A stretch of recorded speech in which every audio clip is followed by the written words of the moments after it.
ప్రియులారా, ప్రభు అయిన యేసుక్రీస్తు పరిశుద్ధమైన నామములో ఈ ఉదయకాల సమయం జీసస్ మీట్స్ యూట్యూబ్ ఛానల్ వీక్షిస్తున్న మీకందరికీ శుభములు తెలియపరుస్తున్నాను. మీరందరూ యేసు సంధించుచున్నాడు పరిచర్యలో, కుటుంబంలో మీరు సభ్యులుగా ఉన్నందుకు ప్రభువుకి స్తోత్రం. ఈ ఉదయకాల సమయమున ప్రభు బిడలారా, ఈ దినమంతా ఎలాగుంటుంది, ప్రభు ఎలా నడిపిస్తాడు అన్న సంగతులను గురించి మీకు ఒక ఆలోచన ఉండవచ్చు. మంచిది.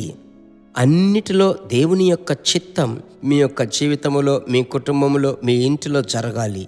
అదియే మిక్కిలి ముఖ్యమైంది. ఈరోజు పరిశుద్ధాత్మని శబ్దమును మనం విందాం. అపోస్తలుల కార్యములు 11వ అధ్యాయము 3వ వచనం. నీవు సున్నతి పొందని వారి యొద్దకు పోయి వారితో కూడా భోజనము చేసితివని అతనితో వాదము పెట్టుకొనిరి. వీళ్ళు దేవుని బిడ్డలే, అయితే దైవ సేవకులలో ఒక వివాదము జరుగుచుంది, ఒక జగడం.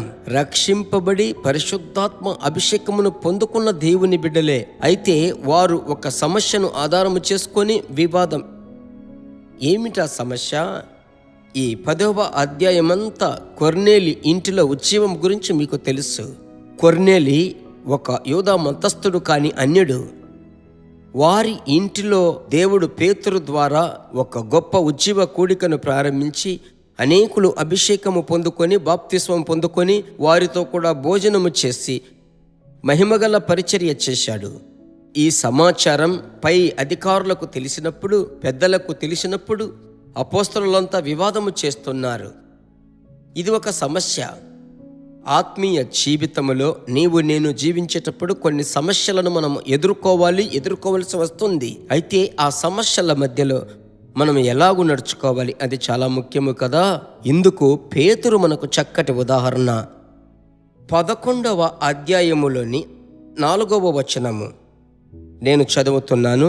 అందుకు పేతురు మొదటి నుండి వరుసగా వారికి ఆ సంగతి ఇలాగు వివరించి చెప్పెను. నేను ఎప్పే పట్టణములో ప్రార్థన చేయుచుండగా పరవశుడనైతిని. అక్కడ నుంచి ప్రారంభిస్తున్నాడు. కార్యమును ప్రారంభము నుంచి వరుసగా వివరిస్తున్నాడు. అలాగైతే ఇవన్నీ, ఈ సంగతులన్నీ వినిన తరువాత ప్రభు బిడలారా, 17వ వచనాన్ని చదువుతున్నాను.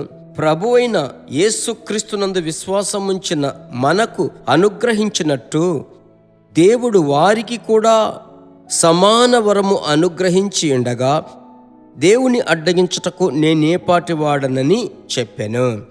18వ వచనములో దేవుణ్ణి మహిమపరచారు. చూడండి, వివాదమునకు ఒక పులి స్టాప్ వేయబడింది.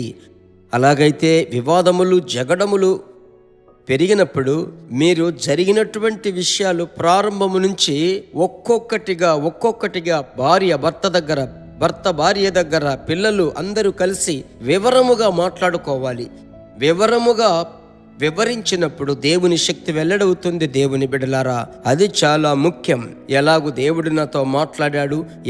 ఈ పట్టణములో ఆ చర్మకారుని ఇంట నిండి ఉండగా నేను పరవశుడనైతిని. దేవుని స్వరం వినబడింది. ఎలాగూ తలుపు తట్టి నన్ను తీసుకొని వెళ్ళారో ఇదంతా వివరముగా చెప్పగా అన్యజనులను కూడా ప్రభు అభిషేకిస్తున్నాడు కదా. అలాగైతే మన దేవుని కార్యమును అడ్డగించకూడదని ఒక కన్క్లూజన్కు వచ్చి కన్ఫ్యూజన్ను తొలగించారు. సమాధానం ఏర్పడింది. ఈరోజు ప్రభు మీకు చెప్పే మాట, సమస్య ఏదైనా ఒకరితో ఒకరు మనసు విప్పి మాట్లాడి ఆ సమస్యకు పరిష్కారం, ఒక ముగింపు పెట్టడానికి పరిశుద్ధాత్ముడు సహాయం చేస్తాడు. ప్రభువునందు ధైర్యంగా ఉండండి. ఇందుకొరకు మనం ప్రార్థించుదాం. మా పరిశుద్ధమైన మంచి తండ్రి, అప్పుడప్పుడు తరచు ఇలాంటి సమస్యలు కుటుంబములో, వ్యక్తిగత జీవితములో, వ్యాపారములో, ఉద్యోగ స్థలములో వచ్చేటప్పుడు వాటిని ఎలాగూ మేము సముదాయించాలి, తీసుకెళ్ళాలి అన్న కృపను ప్రభువా, ఆ దైవికమైన జ్ఞానమును పరిశుద్ధాత్ముడా మీరు మాత్రమే ఇవ్వాలయ్యా. ఇప్పుడే మీ బిడ్డలకు దయచేయండి. కుటుంబమును ఎలాగూ నడిపించాలి, భర్త భార్య పిల్లలను, దేవ సహోదరులను, కుటుంబీకులను అందరిని ఎలాగూ అనుసరించి నడుచుకోవాలి అని విశేష జ్ఞానమును మీ బిడ్డలకిచ్చి మీ బిడ్డలను ఈ దినం మాత్రమే కాదు అనుదినము నడిపించమని ప్రార్థిస్తున్నాను. ప్రార్థన ఆలకించిన దేవునికి స్తోత్రం. యేసు నామములో తండ్రి, ఆమెన్. ప్రభుకే మహిమ కలుగునుగాక. చాలా సంతోషం. సందేశము మీతో మాట్లాడింది కదా, వర్తమానము. కనుక మీకు తెలిసిన ఎదుటి వారికి ఈ సందేశము షేర్ చేశారనుకోండి, వారిలో ఉన్న సమస్య తొలగిపోతుంది. మరలా కలుసుకుందాం. God bless you. దేవుని బిడ్డలారా, ఈ వర్తమానము మీకు మిక్కిలి ఆశీర్వాదకరముగా ఉందని మేము నమ్ముచున్నాము. ఇంకనూ మా వర్తమానములను విని ప్రభువులు ఆశీర్వదింపబడుటకు జీసస్ మీట్స్ మినిస్ట్రీస్ అను మా యూట్యూబ్ ఛానల్ ను సబ్స్క్రైబ్ చేయండి. మరియు మా ప్రార్థన సహాయముకై మీరు సంప్రదించవలసిన మా ఫోన్ నెంబర్ 9842528236 మరియు 7299546363. Email gpsrobinson@hotmail.com. ప్రభు మిమ్మును ఆశీర్వదించునుగాక.